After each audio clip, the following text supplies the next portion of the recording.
Welcome to Buckeyes Tomorrow Morning for Tuesday, November 12th. I'm your host, Tom Orr. The Northwestern game is in 4 days. The game against Michigan in 18 days. The second week of the college football playoff rankings will come out a little later on tonight. We're going to do a little bit of a preview, a little bit of a look ahead at what things could look like after a weekend with some big upsets. We're going to be doing that with our buddy Tony Gerdeman of BuckeyeHuddle.com. Tony, I know you're every bit as excited as I am. Every year, there's a week when there's a basketball game, and so the college football playoff ranking show starts much later than usual, 8:30 p.m. tonight. Tony, can you believe it? And part two of the question, can you wait? Yes, and I have no choice, and I'm not sure you can apply either of those answers to either of those questions. It's unfortunate. They should be done at 4:15 late. No later than 4:15. Let's just get it done. Let's talk about it. Let's get after it. We've got things to do. We do have things to do. And so because we don't want to make you guys wait, we're going to do a run through what the bracket would look like after last weekend based on the Associated Press top 25. We will get the college football playoff top 25 a little later on tonight. But last week, the college football playoff top 12 was, I think, identical or very, very similar to the AP top 25. So we'll just run through that and use that as sort of an instructive look at what could be coming later on tonight. So we'll just run through it right now. The AP top 25 this week: number 1, Oregon; number 2, Ohio State; number 3, Texas; number 4, Penn State; number 5, Indiana. Yes, 4 Big Ten teams in the top 5. Number 6, Tennessee; number 7, BYU; number 8, Notre Dame; number 9, Alabama; number 10, Ole Miss; number 11, Georgia; number 12, Miami; number 13, Boise State; number 14, SMU; number 15, Texas A&M; number 16, Army; number 17, Clemson; number 18, Colorado; number 19, Washington State; number 20, Kansas State; number 21, LSU; number 22, Louisville; number 23, South Carolina; number 24, Missouri; number 25, Tulane. All right. So here's where the format of this year's playoff gets interesting, because Georgia came into the year as broadly considered one of, if not the national championship favorites. They just lost to Ole Miss 28-10. They're number 11 in the AP poll right now. So you would certainly assume they'll be in the 12-team playoff, right? Not so fast, my friends, because number 12 Miami and number 13 Boise State are the leading contenders to be the champions of 2 of those conferences. So they would both get in there. Georgia would be the first team out. Right now, based on the AP poll, obviously a lot of football still left to play, but boy, would not have expected that earlier in the year. So the field as it's laid out: number 1, Oregon; number 2, Texas; number 3, BYU; number 4, Miami. Those are all the top 4 conference champions. Number 5, Ohio State; number 6, Penn State; number 7, Indiana; number 8, Tennessee; number 9, Notre Dame; number 10, Alabama; number 11, Ole Miss; and number 12, Boise State. So what does that mean? It means the first round of the games would be number 12, Boise State at number 5, Ohio State; number 9, Notre Dame at number 8, Tennessee; number 11, Ole Miss at number 6, Penn State; and number 10, Alabama at number 7, Indiana. Tony, don't you hate how predictable college football is getting? I mean, it's such a cliche. Number 10, Alabama playing a playoff game in Bloomington, Indiana. Can we please see something different? My goodness. How many times do we have to watch this? It's the same thing every year. I do think one of the interesting points about Georgia being out of things right now is that to argue for them to be in, you'd have to have them jump Ole Miss, who they lost to, or Alabama, who they lost to. So they really have no path in until they beat Tennessee, and then it all becomes a quagmire again. But every time we do these, you just look at these, you see the logos, and you're like, yes, I'll take one of those. Give me that one. It's hard to believe there will be 3 Big Ten teams hosting playoff games, but I don't think anybody would object, at least yet. Well, I think you're probably not going to get 3 Big Ten teams hosting, because the Ohio State-Indiana loser is going to have, if Indiana loses, you're going to drop from the 7 seed, and you're probably going to drop at least a couple spots. And they don't have a big signature win potentially waiting for them, and then they potentially would not play in the Big Ten championship game. So if it's Indiana losing, they probably don't slide down that much. If Ohio State loses, they might slide down a couple spots. You could potentially slide out of a Big Ten or a home playoff game if you lose to Indiana. So we'll see how that all shakes out. It obviously is going to be changing quite a bit as we move forward. As you said, Georgia, Tennessee, that's going to be a big one. But there are plenty of other big games, and then the conference championship games. How are those going to impact things? That's all kind of a mystery. Will Notre Dame be able to beat Army? If Notre Dame beats Army, boy, that puts them in for sure. If they lose, they're probably out at that point because you're probably they have not had a great schedule this year, and so we'll see if they can hang in there. The second round games, the Ohio State and Boise State winner will play Miami. That will be in the Peach Bowl, noon on New Year's Day. The Notre Dame Tennessee winner would play Oregon in the Rose Bowl, late afternoon on New Year's Day.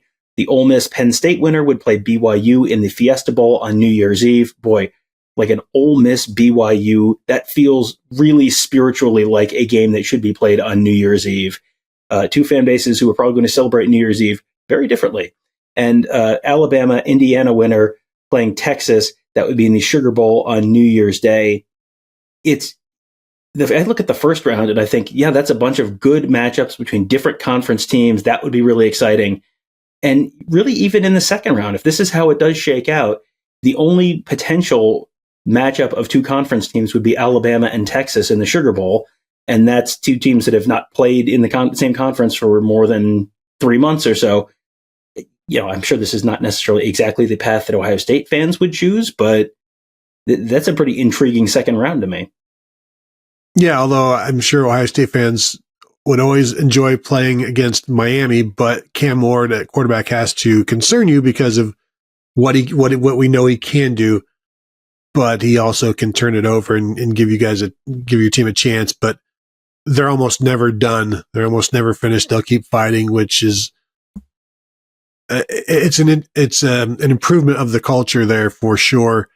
I think Notre Dame or Tennessee in the Rose Bowl against Oregon, you've got some fantastic uniforms there that would and really the way Notre Dame is playing right now, I'd be interested to see what their defense could do against Oregon and what their running game can do because I right now Notre Dame's playing well. I don't know that they're necessarily playing anybody, but I think they're playing better than Tennessee is, and we'll see what Tennessee does this weekend. If this is the matchup, I'm picking Alabama over Indiana based on what we've seen from both teams, especially finally seeing what we saw from Indiana. So, that's not a bad quarterfinal to get an Alabama-Texas showdown again. And is that the nightcap? What time was that game? Yeah, that's the New Year's Day night game. So in order, it would be the BYU game, the Miami game, the Oregon game, and the Texas game. That's the order because Fiesta Bowl is on New Year's Eve. Peach Bowl is noon on New Year's Day, and then Rose Bowl late afternoon, and then the Sugar Bowl at night. So it's a noon game, so Ohio State's going to be playing in it.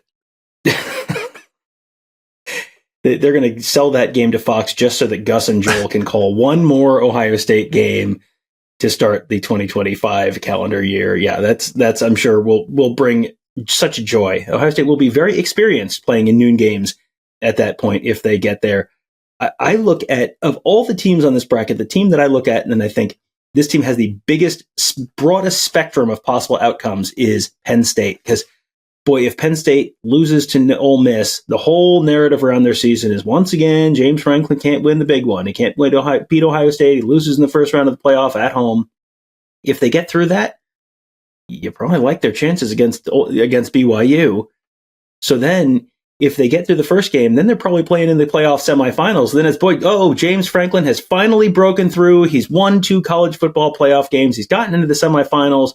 At that point, if you're playing Texas and you lose to Texas or you lose to Alabama, what are you going to do? That feels like, I think maybe a little bit underscores the idea of the narrative around some of these coaches and some of these programs. And, that's a spot where they are set up to succeed, but also they could be set up to fail. So that's an interesting one to keep an eye on. And then the semifinal games, the top half of the bracket in this case would be in the Cotton Bowl because Oregon as the number 1 seed is closer to the Cotton Bowl than they are to the Orange Bowl. So you'd have Oregon / Notre Dame / Tennessee playing Miami / Ohio State / Boise State. And then on the other side of the bracket, it is the Orange Bowl. and that'd be Texas, Alabama, Indiana, BYU, Penn State, Ole Miss playing in the Orange Bowl. And if that's the case, if you sort of play this out based on the favorites, then you'd have probably, I mean, who's favored in the top half of the bracket? Certainly certainly Texas, and then Penn State. I mean, Alabama. You're going to have potentially an SEC versus SEC semifinal in the bottom and a Big Ten versus Big Ten semifinal in the top. And then you're guaranteed to have two different conferences playing in the national championship game.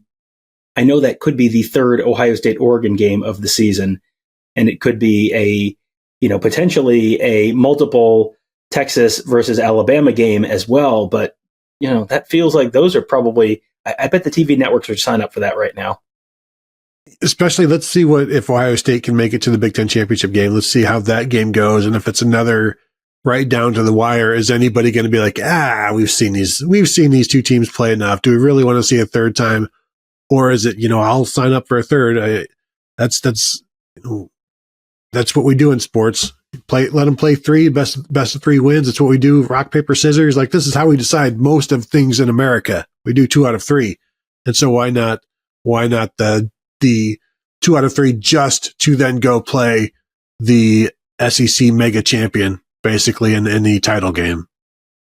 I think the really interesting question here is Ohio State better off being the 5 seed or the 1 seed? And that's not necessarily going to be the choice that they have, because they already have a loss, and you could potentially see another, an SEC team, for example, jumping them if they do lose the Big Ten championship game.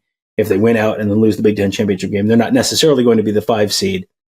But if Ohio State wins the Big Ten championship game, and Oregon obviously loses the Big Ten championship game, and Oregon's the 5 seed and slotted in here to play Boise State and then Miami, would you rather be in that spot, or would you rather have the week off and then get to play the Tennessee Notre Dame winner? That feels like that's going to be the single biggest narrative question around the playoffs this year, and I think you can kind of talk yourself into either answer there. Yeah, if I'm looking at this one, I would probably say, now that Miami is in that 4 spot instead of the Big 12 champion, that being the number 1 seed is the better road. I do wonder what happens if Boise State continues to win, and then maybe can they become the 4 seed there, and does that change some things with the conference champions, and does that add somebody else to the 12 seed that would not be an ideal fit for the 5 seed? Are you now playing somebody that you would not have preferred to play as that 5 seed? Like, you would be getting maybe Ole Miss or something like that.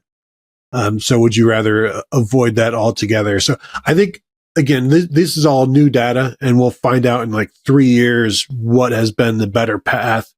I think Penn State would take this right now. If you want to give us 6 with this matchup, and then dealing with flawed teams in the semifinals of Alabama and Texas, this is right up their alley. And the great thing is they could lose any one of those games, and at any point, it would, like, imagine the high of beating Ole Miss and then losing at BYU. And it's like, yes, all of the defeated Penn State fans would just be like, can't beat Ohio State, never been able to beat BYU. That's Franklin. I just threw all my James Franklin's a terrible coach shirts in the garbage, and now I have to buy new ones. This is terrible. This is the worst thing that's ever happened to me. Yeah, that's one of the many potential paths for Penn State, and one of the reasons this is an exercise we keep doing every week, because it feels like the story is sort of changing around this every week. There's a lot of moving parts. We will have a live show Tuesday evening as the CFP reveals its top 25 and potentially break down something very similar to this a little bit later on, but that's the official one. We just wanted to give you an update on this because, boy, the story is changing around this quite a bit every week, because you've had a season full of upsets, a season full of unpredictability, and a season full of really exciting football. So looking forward to much more of that. Also looking forward to heading to Wrigley Field later on this week with Tony and Kevin as we cover the Buckeyes taking on Northwestern in one of the most historic venues in all of American sports. We'll be there Friday night for the team's arrival, and then Saturday for the game. Full coverage at BuckeyeHuddle.com and YouTube.com/BuckeyeHuddle. And you can get full coverage of the whole Ohio State season at BuckeyeHuddle.com. Right now we're running a sale, $4.99 for your first month. That first month right now will get you all the way through the Michigan game, all the way through the Big Ten championship and all the way through Selection Sunday, when we'll find out what this bracket will really look like this year. And boy, is there a lot of exciting football ahead. We would love to have you there with us at BuckeyeHuddle.com to enjoy it all. That will do it for today. Thank you guys all for joining us. Have a great day. We'll talk to you tomorrow.